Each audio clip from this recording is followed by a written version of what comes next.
Today's story is one of the most famous in all of English literature, Jonathan Swift's Tale of Gulliver's Travels.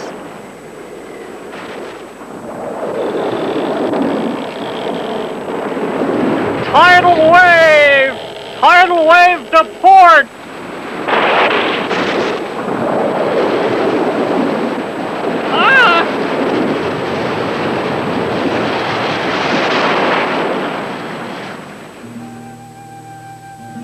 Yesterday's gale seemed like a dream under today's calm seas and blue sky.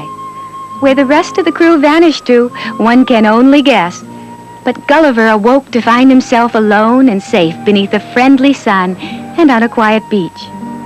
Still exhausted from fighting last night's waves and reassured of his safety, Gulliver soon dozed off again.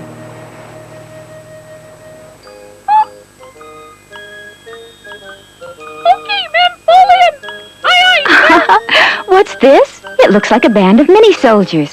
That's right. Gulliver had sought refuge on an island inhabited only by tiny little people, the island of Lilliput.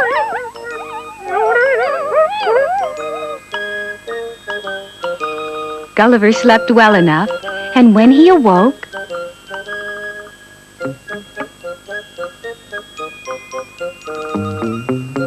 Huh?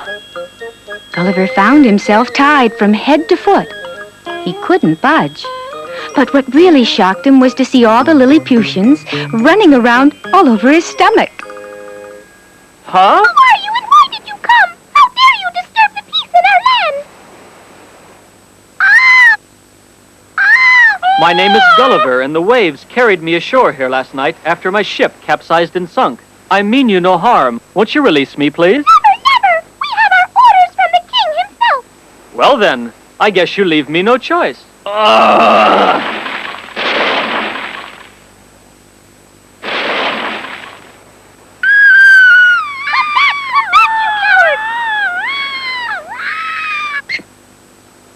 I'm sorry, I mean you no harm, but I haven't had anything to eat or drink since yesterday. Could you bring me something? If you don't, I'll surely die. What do you say? All right. If you promise to stay quiet, we'll feed you. But let me down! Let me down, I say! Now remember, you promised. Just stay put and we'll be right back.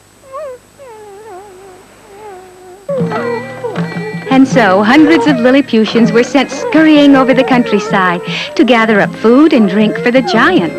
Why, in that tiny land, a loaf of bread was scarcely as large as a grain of rice. But by and by, Gulliver's appetite was settled.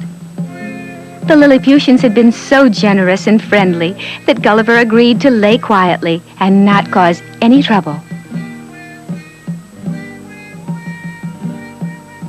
Man Mountain, you have kept your promise. And now we have a surprise for you. Just lay back and be still. The Lilliputians decided to carry Gulliver into the capital so that they could present him to their king.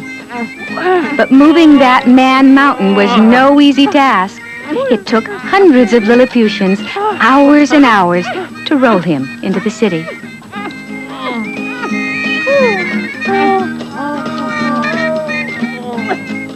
Finally, to everyone's relief, they reached the capital. The Lilliputians were exhausted.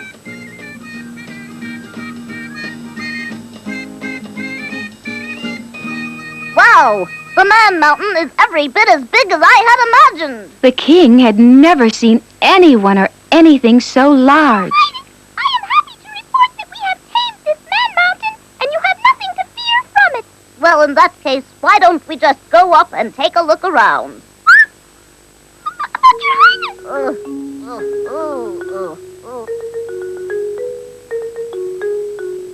Majesty, I don't think we should go much closer. But you're the one who just said he had the Man Mountain tamed. My name is Gulliver, and I am at your service, Your Highness. On behalf of the people of Lilliput, I would like to welcome you to our peaceful land. The king was fascinated, and he and his minister wandered all about the Man Mountain's body.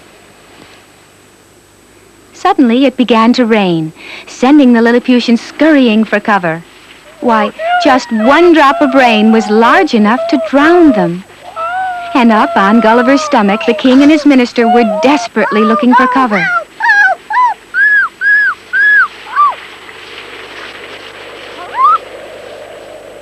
Please, Your Highness, let me offer you some shelter until this storm blows over. I don't think it'll last long. Yes, that's very kind of you. After his kindness, the king had no choice but to grant Gulliver his freedom. He also gave him permission to wander freely throughout the land. You are free to roam our land as you please. Just be careful not to step on any of our houses. I understand. Perhaps you'd be kind enough to show me around. Ah! Oh, I'm sorry. That's all right. They'll get used to it. I'll be more careful. And so Gulliver went on a tour of the capital, a city seemingly built out of matchboxes. Gulliver grew to love his newfound friends and land. The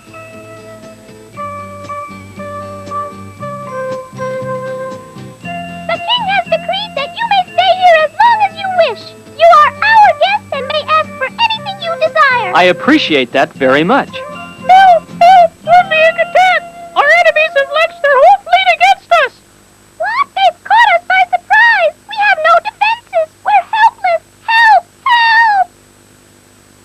Have no fear. I think I can handle this. Just lead me to where you expect them to attack first. Do you mean it? With your help, we are sure to win, and our enemy will think twice before ever attacking us again. And so it was that Gulliver volunteered to help the Lilliputians defend their land. The enemy ships were already sailing into the harbor.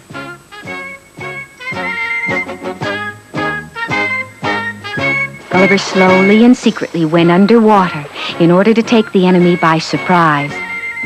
Of course, they had no idea that a man mountain would be helping the Lilliputians.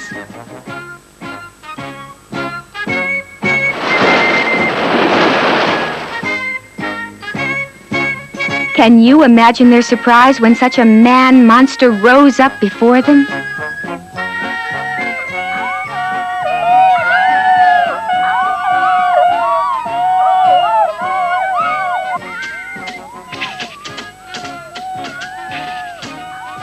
Their tiny arrows were of no help against Gulliver.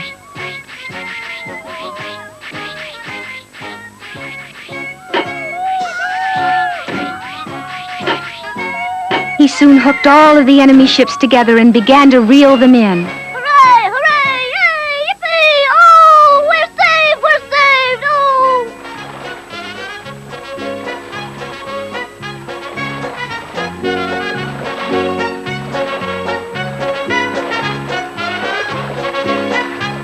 Gulliver, you have saved our land. From this day forward, we will always be in your debt. If there is any way we can ever repay you, you need only ask. The Lilliputians were overjoyed. The king ordered all of his people to prepare a great feast to honor the Man Mountain. Gulliver loved the Lilliputians, but something was bothering him. What's the matter, Gulliver? You've barely touched your food. Is something bothering you? Not really. It's just that I've been thinking about returning to my own country. What? You can't mean it. Not after we've become such good friends. You can't leave us just like that. If it was up to me, I'd stay here with you forever. But, as you can plainly see, if I stay here much longer, I'll have eaten all of your food. Of course, Gulliver was right. There was nothing the king could do. With Gulliver around, their food would not last a month. Your Highness, I have only one request. Please lend me the materials and tools to build a ship, so that I might return to my own home. I'm afraid what you say may be true. Okay, the least we can do is make sure you have the best ship on the sea. Thank you, Your Majesty. As the king and his minister went sadly into the castle, Gulliver felt the tears coming to his eyes. He knew they might never meet again. Under the king's order, all of the carpenters and shipbuilders gathered to build the giant ship. Working day and night, they were finished in no time. And so it was that Gulliver set sail from the island of Lilliput. Farewell, my friends.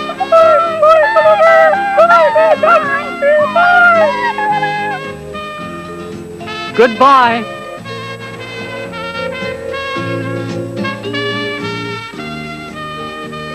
After several days at sea, Gulliver was picked up by a passing frigate. As they set sail for England, Gulliver knew that he could never forget the kindness of his little friends across the magic sea.